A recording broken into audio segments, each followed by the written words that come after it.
Kant, when he was asked to sum up the Enlightenment in a word, he actually chose freedom. But what is the opposite of freedom? The opposite of freedom is not slavery, but heritage. You can kind of understand why the Romantics wanted to find the primitive unity of the Middle Ages. They would emphasize pure emotion over reason. It's really more like the rebirth of the founding God than anything else.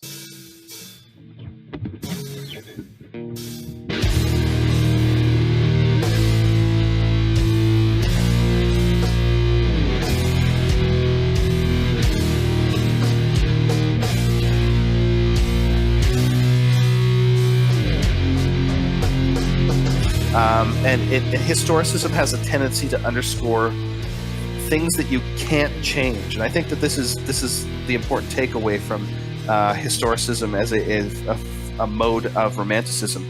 That basically it emphasizes those brute facts that you didn't get to choose, right? Which is another way of saying that historicism at least radically downplays and maybe even rejects the idea of freedom, which is, I think, something it's a hard pill for a lot of us to swallow.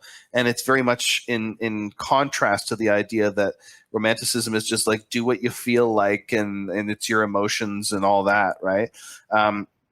Realistically, I think that like this freedom is very much more of an Enlightenment thing. Especially, you can see that in Kant, because for Kant, when he was asked to sum up the Enlightenment in a word, he actually chose freedom. That was his one-word description. He said, "Sapere aude," dare to be wise, think for yourself. But so this is for Kant what the Enlightenment is about. The Enlightenment is freedom. But what is the opposite of freedom? You know, if we're going to say that Romanticism is the rejection of that, is it slavery? Well, no. The opposite of freedom is, and I've said this before in Telegram and in Twitter and all this, the opposite of freedom is not slavery, but heritage. Your heritage is all those things that go into making you up that you didn't choose, right? Like it's your parentage, it's your language and your society and your culture and your religion. Above all, the most unchosen thing is your history. These things are all your heritage. And to whatever extent that you inherited them, you weren't free to choose them.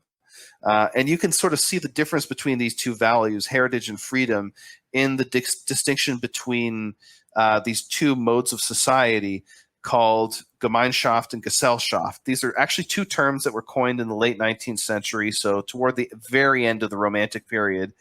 But you could see that the Romantics were everywhere very much sort of stood for one over the other. So Gemeinschaft was the society that's united in ties of common history and culture and blood.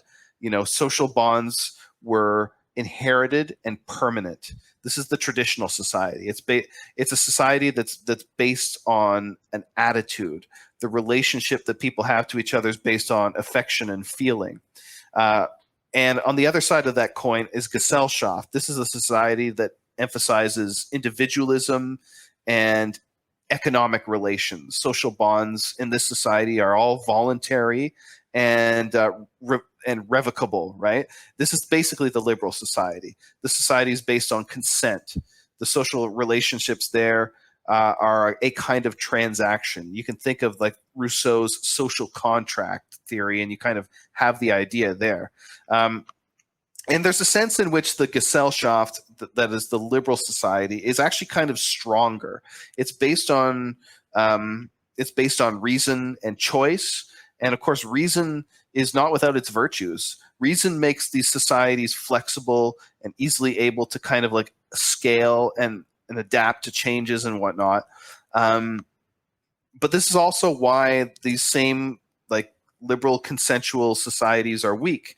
They're based on this paper thin sense of identity. They're unstable. They're fractious and disunited. They're that kind of not really societies as much as they are sort of temporary alliances. And as soon as loyalties kind of shift, you know, which they always are, because everyone considers himself an individual, the alliances kind of have to be redrawn over again anew, right? So these Gesellschaft societies, they tend to be short-lived, but I mean, if we're being fair, I mean, they can be quite glorious too. You could think of like classical Athens or something like that, if you want an ancient version. You're listening to an episode of the latest Culture Dads, Age of Sword and Cassette. If you like what you hear and want more, head on over to culturedads.com for podcasts every week. So you can kind of understand why the Romantics wanted to find the primitive unity of the Middle Ages, as I mentioned before, right? A pure Gemeinschaft society, the pure traditional society where bonds of loyalty are organic, social roles are inherited and unchosen. And you can understand why they would emphasize pure emotion over reason, right? Because ultimately, it's the affective side of our nature. It's the emotional, instinctual side of our nature that produces strong social bonds.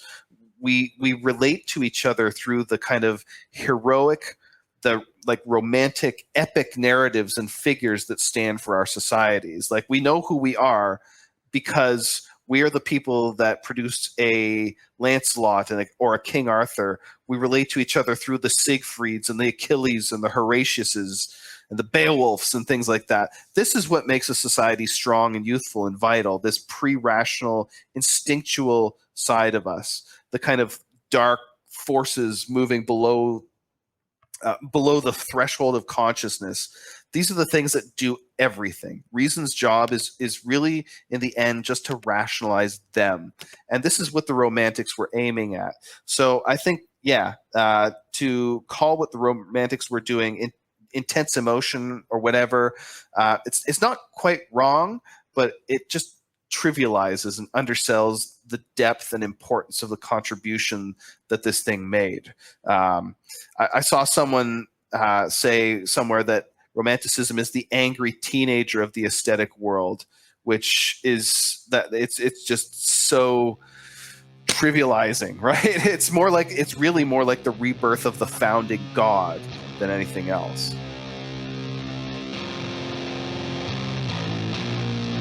You're listening to an episode of the latest Culture Dads, Age of Sword and Cassette, where two dads discuss music, movies, art, and culture from a unique tribal perspective. If you like what you hear and you want more, head on over to culturedads.com for podcasts every week.